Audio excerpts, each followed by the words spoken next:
Beleza, galera? Então, agora sim, né, depois das cruzadas, crise da igreja, renascimento comercial, urbano, que a gente viu como item 1, no item 2, agora sim, nós temos a grande crise do século XIV. Né? E nessa grande crise do século XIV, ela é marcada por fome, guerra e peste negra. Essa crise, eu reitero, ela é diferente da crise do século XI até o século X, até o século XIII, que lá você tem crescimento demográfico. Aqui, eu espero que fique evidente, você tem morte com borra, porque se você tem fome, se você tem guerra, e se você ainda tem a peste negra, que o pessoal vai falar que mata 1/3 da população europeia, então você morreu gente pra caramba. Isso vai cair no vestibular, Alessandro? Com certeza absoluta. Por que a crise do século XIV, mais do que nunca, ela vai aparecer nos vestibulares? Porque a crise do século XIV ela é muito parecida com 2020.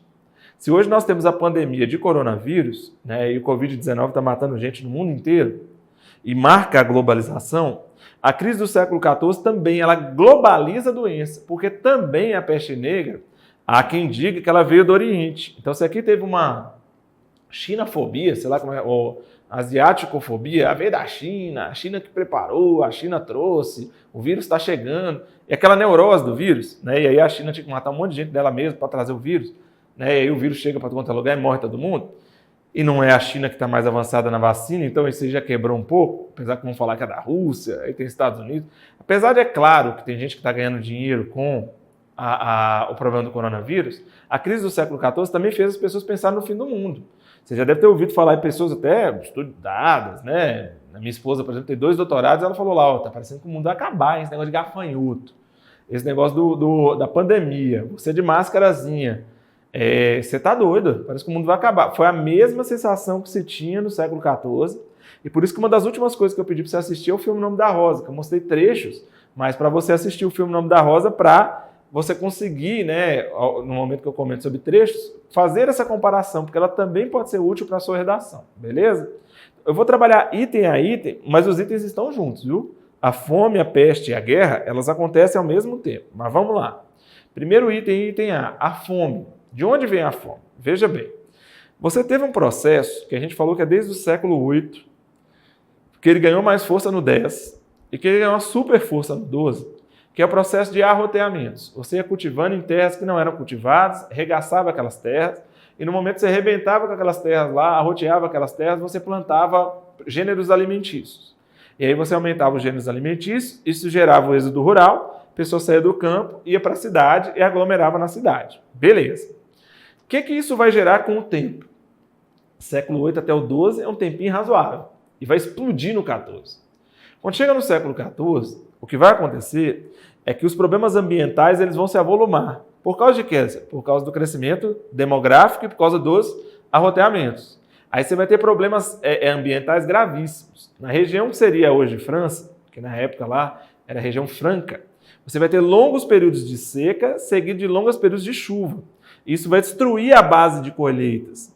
Quando isso destrói as colheitas, desse longo período de seca, associado a esse longo período de chuva, arrebenta com as colheitas, no momento que as colheitas são praticamente destruídas, qual a consequência disso? Aumento do preço dos gêneros alimentícios na cidade e fome no campo. E esse cara que está na cidade e esse cara que está no campo, o cara do campo passa fome porque não tem mais o que produzir. Porque teve os arroteamentos e aí veio a chuva e regaçou com tudo, e veio a seca e acabou de regaçar. Aí ele corre para a cidade. Quando ele corre para a cidade, ele está lascado também na cidade, porque como ele está lá na cidade, o preço dos alimentos é caro demais. E o aumento do preço de alimentos, somado com a destruição de boa parte das pastagens no campo, faz com que o cara do campo e o cara pobre, que era um cara pobre daquela região ali das cidades, eles se unam. Eles eram chamados, inclusive, de jaquerris.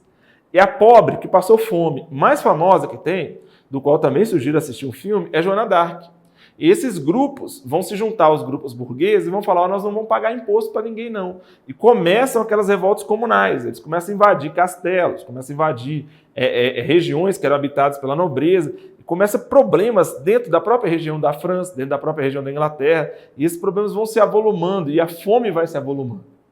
Soma-se a isso também a guerra, porque você sabe que quando você vai ser estrategista de guerra, mesmo na Idade Média, você que joga videogame lá, vai jogando aqueles joguinhos lá no PlayStation, no Xbox, você sabe que a primeira coisa que você destrói numa guerra é a base de água e a base de alimentos. E, obviamente, também a base de energia. Como na época não tinha energia elétrica, principalmente águas e alimentos. Então, a Guerra dos 100 Anos amplia a fome.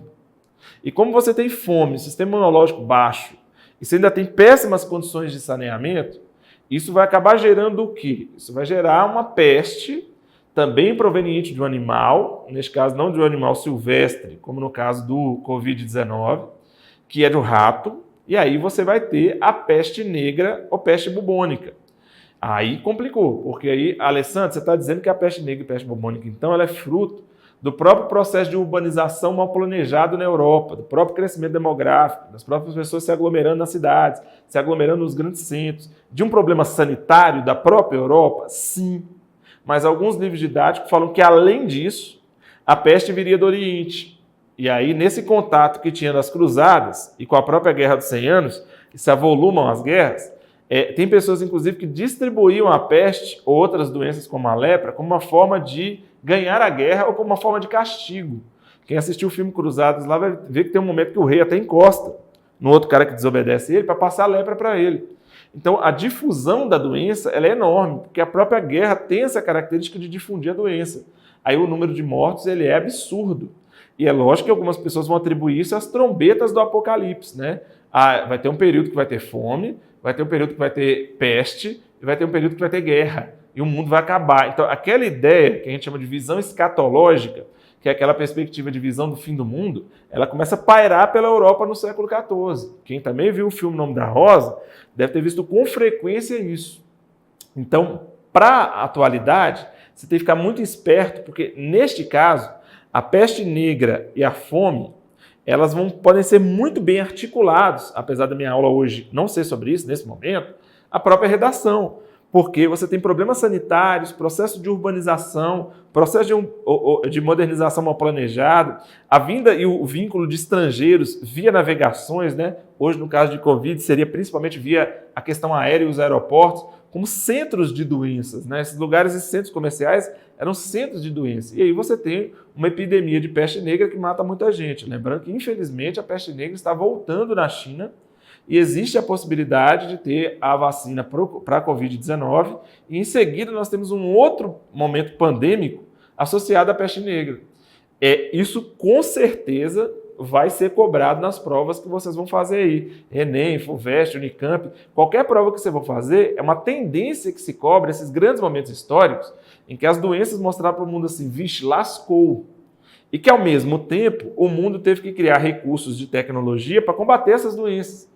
Porque exatamente por causa da fome e por causa da peste é que você vai ter essa possibilidade, que é a possibilidade de você investir na própria área médica, né? A medicina era muito controlada pela Igreja Católica, mas agora você também vai ter que pedir apoio de grupos estrangeiros, as universidades, para pensarem dentro das universidades como resolver os problemas das cidades, né, como resolver esses problemas aí associados à peste negra, à própria fome. Então, a ideia do renascimento cultural, que marca o século XIV, com Dante Alighieri, com Giotto, com vários outros, que a gente ainda vai ver essa aula, ela é muito pautada por esse período de desgraça. Olha só, então os períodos de desgraça exigem do ser humano modernizações que procurem atenuar essa desgraça? Sim, exigem, e isso não tem jeito. Isso também é parecido, século XIV e século 21, fique esperto com isso, beleza? E um último item dessa questão, não menos importante, que dá para vocês assistir o filme Joana d'Arc, por exemplo, é a Guerra dos 100 Anos.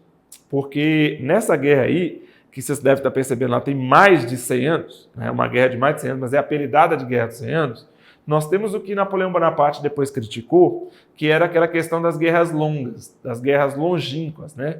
E aí você vai ter um período de Guerra dos 100 Anos, onde, nesse período, a guerra é causada pela disputa pelo trono, pela sucessão do trono francês, onde você tinha de um lado Eduardo, que era o rei inglês, do outro lado Filipe de Valois, que é uma disputa entre grupos ali de plantagenetas, que eram grupos da Inglaterra, que apoiavam Eduardo, e Eduardo queria assumir o trono francês no lugar de Filipe, porque ele acreditava que era um parente mais próximo da rainha.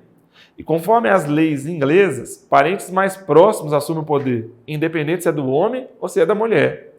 Entretanto, na França, já existia uma lei, você vê aquela ideia de Estado Nacional sendo formado, com guerra, com lei, que era chamada Lei Sálica, onde só parentes do rei poderiam assumir o trono. A Inglaterra se julgava na razão, defendendo suas leis, e e querendo assumir o trono francês, é óbvio, por outros motivos que eu vou comentar daqui a pouco. E a França deveria se defender com a sua nobreza contra o invasor estrangeiro, neste caso o inglês. E aí nós temos a briga entre Inglaterra e França, que é uma briga em que a Inglaterra chega a invadir a França, mas o grande objetivo da Inglaterra econômico era dominar a região de Flandres. Vocês lembram das corporações de ofício, que eu falei na aula anterior, e que a região de Flandres, que seria Bélgica e Holanda, eram centros de corporações de ofício, centros comerciais? Esses centros comerciais tinham muitos investimentos da burguesia inglesa. E essa burguesia inglesa tinha interesse de investir na Guerra dos 100 Anos para dominar a região de Flandres, que a Inglaterra chegou até a invadir grande parte da região de Flandres. Quando os ingleses estavam invadindo na Guerra dos 100 Anos, nos primeiros momentos da guerra, e aí são longos anos, né, porque a guerra é mais de 100 anos, quando os ingleses estavam invadindo, eles já haviam derrotado boa parte da nobreza francesa. E cada vez que eles iam invadindo, o invasor estrangeiro invadindo a França, as revoltas comunais, aquelas revoltas lá de grupos camponeses e a própria fome aumentava. E conforme a fome aumentava, os grupos populares invadiam o território dos próprios nobres franceses. Então a França estava numa crise generalizada e profunda com revoltas comunais, com pobreza, né, fome, com peste. E aí naquele momento as hierarquias se quebram. Né? Em momentos de guerra você quebra a hierarquia. Por quê? Porque aí mulher que não pode, de acordo com a Igreja Católica, lutar, vai lutar. É o caso da Joana d'Arc. Pobre, que não deveria lutar, porque quem luta, uns nascem para rezar, uns nascem para guerrear, outros nascem para trabalhar. Quem nasceu para guerrear foi nobre. Trabalhar, que seriam os servos. Grupos populares de camponeses, trabalhadores urbanos, eles querem defender, né, a sua vida até.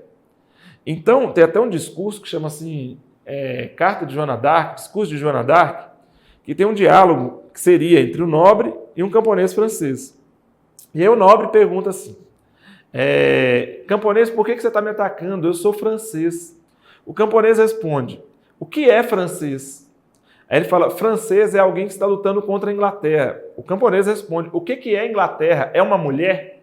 Fala, não, Inglaterra não é uma mulher. Inglaterra é um país. Ele, o que é um país? País é o lugar que você deve defender para você garantir a sua vida. Então, naquele momento do diálogo, é demonstrado que, apesar de não ter uma ideia de nacionalismo, uma ideia de nacionalidade formada, os grupos camponeses eles queriam defender a sua vida, defender a sua alimentação, defender a sua família. E não dá para a nobreza francesa controlar isso, porque se controlar isso, como a França era o território de maior contingente demográfico, é gente com borra, é o que tinha mais gente, né, na região europeia, tinha um grupo demográfico muito grande, os grupos populares começam a participar do conflito também e resistem à invasão inglesa.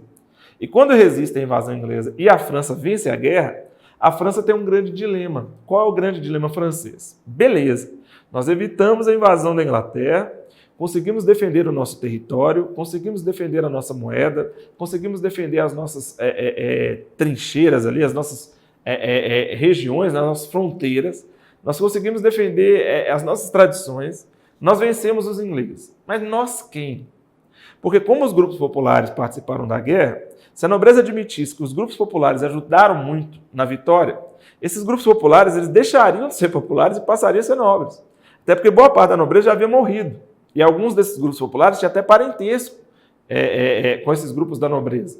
E eles não poderiam assumir o poder. Por isso que a própria França captura Joana d'Arc, que é uma das líderes dos Jacqueries, envia Joana d'Arc para a França, para a Inglaterra, para que Joana d'Arc seja morta pela igreja na Inglaterra pela Inquisição. E aí Joana d'Arc vai ser queimada. Porque aquela ideia, naquele momento o ideal era queimar a memória de Joana d'Arc, queimar a memória das lutas populares, queimar a memória de uma mulher que lutou, queimar a memória de alguém pobre que lutou. Como a ideia era apagar a memória, então vários desses líderes, né, não só Joana d'Arc, vários líderes populares, tiveram suas memórias ceifadas. Aí não é só acabar com a vida, é acabar com a memória. Olha só, mas hoje se fala muito de Joana d'Arc, movimento feminista, movimento libertário, Camisa, até a banda Camisa de Vênus, né? Eu não matei Joana d'Arc. Fala-se muito de Joana filme, que você está até indicando a gente assistir o filme Joana d'Arc. Então fala-se muito de Joana d'Arc, mais do que outros grupos populares. Por quê? Essa ideia de recuperar a memória de Joana d'Arc, isso só vai acontecer, a gente vai ver nas próximas aulas, na Revolução Francesa. Beleza? Bem, só uma recapitulada aqui para a gente fazer um panorama geral. A fome tem a ver com o crescimento demográfico, a fome tem a ver com as guerras e com as invasões estrangeiras, a fome tem a ver com problemas ambientais graves provenientes dos arroteamentos, de longo período de seca, longo período de chuva. Beleza? A peste negra tem a ver com a vinda do Oriente, a vinda de navegação, o contato entre dois grupos, né, parecido com o caso da Covid-19, mas tem muito a ver com os problemas que são problemas de saneamento, né? Inclusive, daqui a pouco a gente vai falar mais à frente até dos tartarugas ninja, onde você tem o mestre Splinter, né, que é aquele rato da peste negra que vem do esgoto, mas ele vem do esgoto para modernizar e para tentar salvar essa sociedade moderna. Mas aí você tem a peste negra matando a galera. E você tem também, nesse mesmo teor aí, uma guerra, que é uma guerra que ajuda na formação do Estado Nacional da França, principalmente que ganhou, mas para a França formar esse Estado Nacional, a França vai ter que abafar os grupos populares.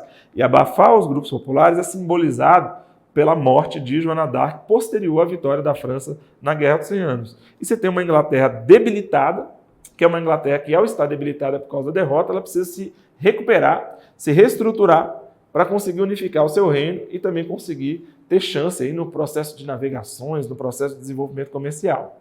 Alessandro, você não falou nada de Portugal.